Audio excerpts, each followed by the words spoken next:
DNA में हम खबरों के विश्लेषण की शुरुआत 22 साल के एक वीर जवान की शहादत से करेंगे, क्योंकि भारतीय सेना का यह वीर जवान उस लाइन में खड़ा था जहां 2000 रुपए और 500 रुपए के नोट नहीं मिलते, बल्कि सिर्फ दुश्मनों की गोलियां मिलती हैं।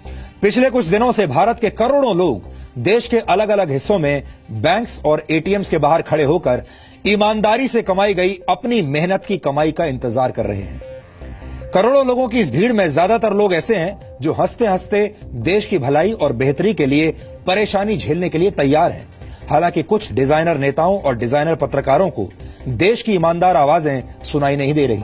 ऐसे लोग 500 और 1000 रुपए के नोट बंद किए जाने पर राजनीतिक रोटियां सेक रहे हैं और नेगेटिव एजेंडा चलाकर लोगों को भ्रमित कर रहे हैं, उन्हें भड़काने की कोशिश कर रहे हैं। लेकिन इनमें से किसी ने भी अभी तक 22 वर्ष के शहीद हर्षित भदौरिया के लिए अपनी संवेदना नहीं जताई है। जम्मू कश्मीर के कुपवाड़ा सेक्टर में पाकिस्तानी सैनिकों की गोलाबारी के दौरान हर्षित भदौरिया ने सर्वोच्च बलिदान दिया है। वो सेना के राजपूत रेजिमेंट में तैनात थे।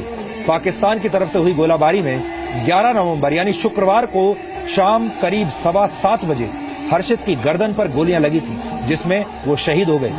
ये भी एक दुखद संयोग है कि 11 नवंबर 1994 को ही हर्षित का जन्म हुआ था और 11 नवंबर 2016 को हर्षित देश के लिए शहीद हो गए। यानी अपने जन्मदिन के दिन ही हर्षित ने शहादत दी और उनका जन्मदिन उनकी शहादत का दिन बन गया। आज राजस्थान के बांसवाड़ा में शहीद हर्षित भदौरिया की अंतिम यात्रा में 20,000 से ज्यादा लोग शामिल हुए थे और सबने देश के बहादुर बेटे को नम आंखों से विदाई दी। अब सोचिए, ये 20,000 लोग आखिर कौन थे?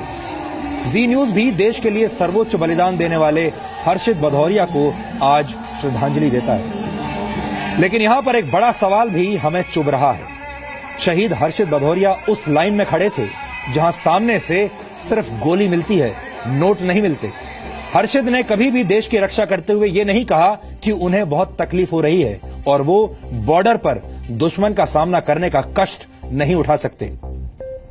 हमारे देश के लोग देश की रक्षा के दायित्व वाली इस लाइन में 1 मिनट के लिए भी खड़े नहीं होना चाहते, लेकिन कम से कम वो इतना तो कर ही सकते हैं कि देश हित में काले धन के खिलाफ चल रही इस मुहिम में अपना थोड़ा सा योगदान दे दें। अगर 22 साल का ये लड़का देश के लिए अपनी जान दे सकता है, तो देश के दूसरे लोग कम से कम देश हित में थोड़ी देर के लिए, कुछ घंटों के लिए ही सही, लाइन में लग सकते हैं। अपने जीवन के 50 दिन तो दे ही सकते हैं। उनके सहयोग से देश को काले धन से लड़ने में मदद मिलेगी। कई लोग ये भी कह रहे हैं कि उनके पास काला धन नहीं है, ऐसे में उन्हें लाइन में खड़े होने के लिए क्यों मजबूर किया जा रहा है? इस देश का आम लोग, बहुत सारे लोग ऐसा कहते हैं कि आम लोग ये कह रहे हैं कि उनकी कोई गलती नहीं, सजा उनको दीजिए जिनके पास काला धन है। लेकिन सजा उनको मिल रही है जिनके पास काला धन नहीं है। लोग लाइन में नहीं खड़े होना चाहते।